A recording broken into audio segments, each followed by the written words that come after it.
একটা নতুন বাড়ি মানেই তো একটা নতুন জীবনের স্বপ্ন, তাই না? কিন্তু যদি সেই স্বপ্নের বাড়ির চার দেওয়ালের মধ্যেই লুকিয়ে থাকে কোনো ভয়ঙ্কর অন্ধকার রহস্য, চলুন আজ ঠিক এমনই এক গল্পের গভীরে যাওয়া যাক।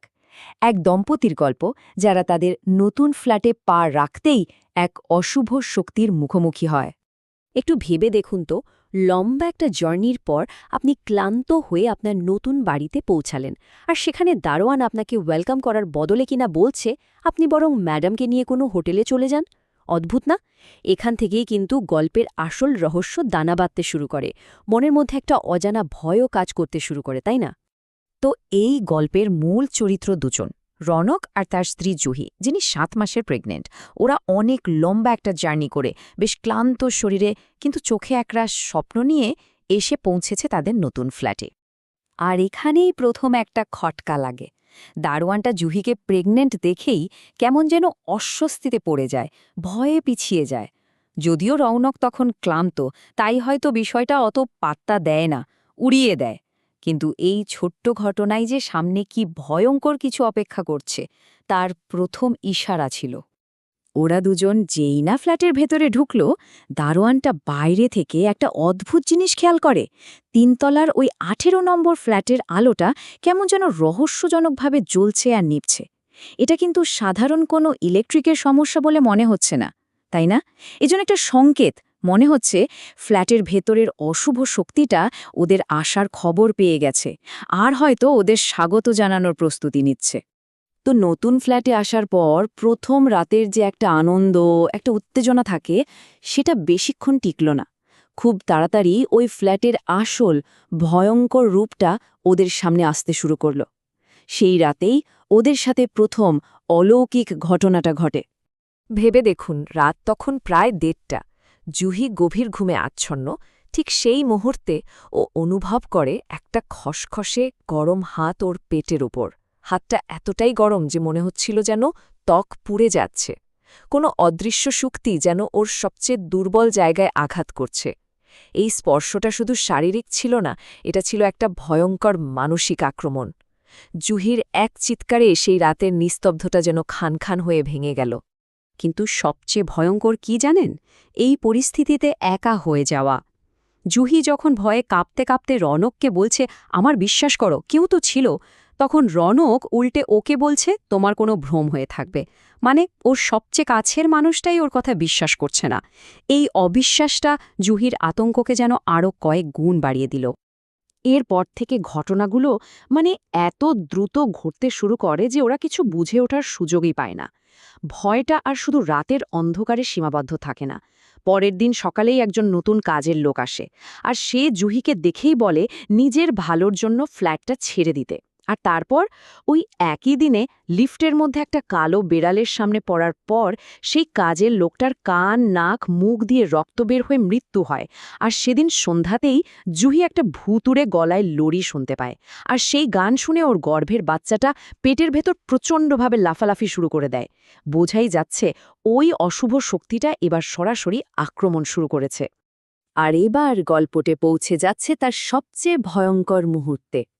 যে অদৃশ্য শক্তিটা এতদিন শুধু ইশারা দিচ্ছিল, ছায়ার মতো ছিল, সেটা এবার রৌনক আর জুহি দুজনের সামনেই আসতে চলেছে। সেই অশরীরী লড়ির শব্দ শুনেই রৌনক আর জুহি ভয়ে ভয়ে শোবার ঘরের দিকে এগোয়। আর ঘরে ঢুকেই তারা যা দেখে তাতে রৌনকের সমস্ত অবিশ্বাস এক মুহূর্তে ভেঙে চুরমার হয়ে যায়। বিছানার উপর একটা ছায়া মূর্তি বসে আছে, কোলে একটা পুতুল। যে লড়িটাতে রৌনক জুহির মনের ভুল ভাবছিল, সেই লড়ি ওদেরকে এই ভয়ঙ্কর শক্তির সামনে টেনে এনেছে। মনে হচ্ছিল ওই ছায়ামূর্তিটা যেন ওদের জন্যই অপেক্ষা করছিল। আর তারপরই সেই ছায়ামূর্তির মুখ থেকে একটা হিম শীতল স্বর ভেসে আসে, এই বাচ্চাটা আমার। শুধু একটা কথা ওদের সব স্বপ্ন, সব আশাকে যেন এক মুহূর্তে শেষ করে দিল। কথাটা শেষ হতে না হতেই ওই ছায়াটা তার অস্বাভাবিক লম্বা হাতটা বাড়িয়ে জুহির পেট স্পর্শ করে, আর সাথে সাথেই জুহি প্রচণ্ড যন্ত্রণায় কুঁকড়ে ওঠে। এরপর যা যা ঘটল তা যেন দুঃস্বপ্নের থেকেও ভয়ঙ্কর। শোবার ঘরের দরজাটা সজোরে বন্ধ হয়ে গেল। ওরা ভেতরে আটকা পড়ে গেল। পালানোর কোনো রাস্তা নেই। আর ঠিক তখনই সেই কালো বেড়ালটা হিংস্রভাবে রৌনকের মুখের উপর ঝাঁপিয়ে পড়ে আক্রমণ করে। মানে চারদিক থেকে যেন বিপদ ওদের ঘিরে ধরেছে। রক্তাক্ত মুখে অসহায় রৌনক শুধু চিৎকার করে জিজ্ঞেস করতে পারে, কে তুমি? আমরা তোমার কি ক্ষতি করেছি? কিন্তু তার সামনে তখন যে দৃশ্য, সেটা আরও ভয়ঙ্কর।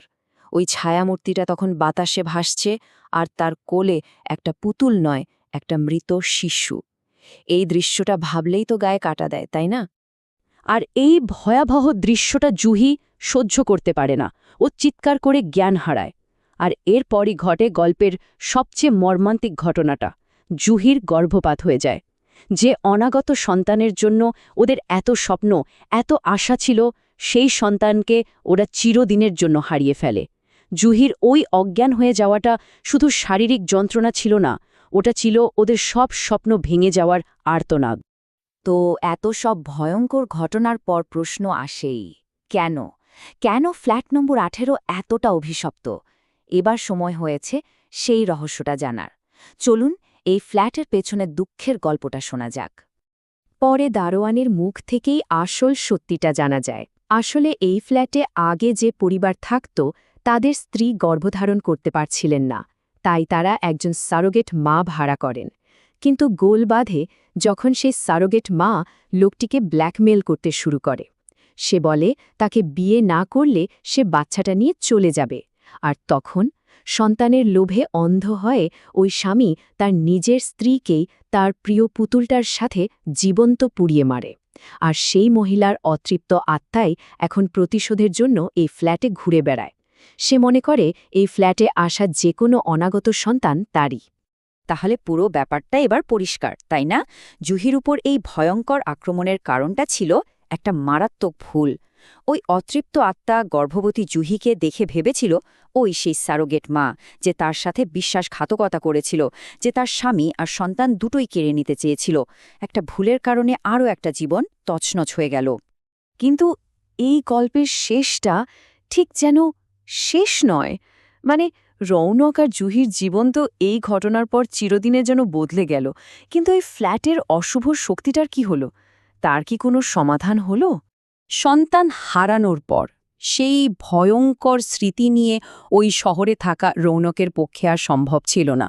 সে মানসিকভাবে পুরোপুরি ভেঙে পড়া জুহিকে নিয়ে শহর ছেড়েই চলে যায়। জুহি তো শুধু ওর সন্তানকেই হারায়নি, নিজের মানসিক ভারসাম্যও হারিয়ে ফেলেছিল।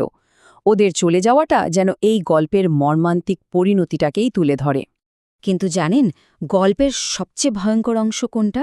রৌনক আর জুহি তো চলে গেল, কিন্তু ওই অশুভ শক্তিটা, ওটা কিন্তু ওখানেই রয়ে গেছে। আজও গভীর রাতে ওই খালি ফ্ল্যাট নম্বর ১৮ থেকে মাঝে মাঝে নাকি সে লড়ি গাওয়ার শব্দ শোনা যায়। ফ্ল্যাটটা যেন আজও তার নতুন শিকারের অপেক্ষায় আছে। ওই লড়ির শোরটা যেন বারবার সেই অতৃপ্ত আত্মার অস্তিত্বের কথা মনে করিয়ে দেয়। গল্পটা তো এখানেই শেষ, কিন্তু এই প্রশ্নটা হয়তো অনেকের মনে একটা অস্বস্তি রেখে যাবে। আচ্ছা, আপনিও ফ্ল্যাট নাম্বার ১৮-এ থাকছেন না তো? কে জানে, আমাদের আশেপাশেই হয়তো এমন অনেক বন্ধ দরজা আছে, যার ওপারে লুকিয়ে আছে এরকমই কোনো না বলা ভয়ঙ্কর কাহিনী।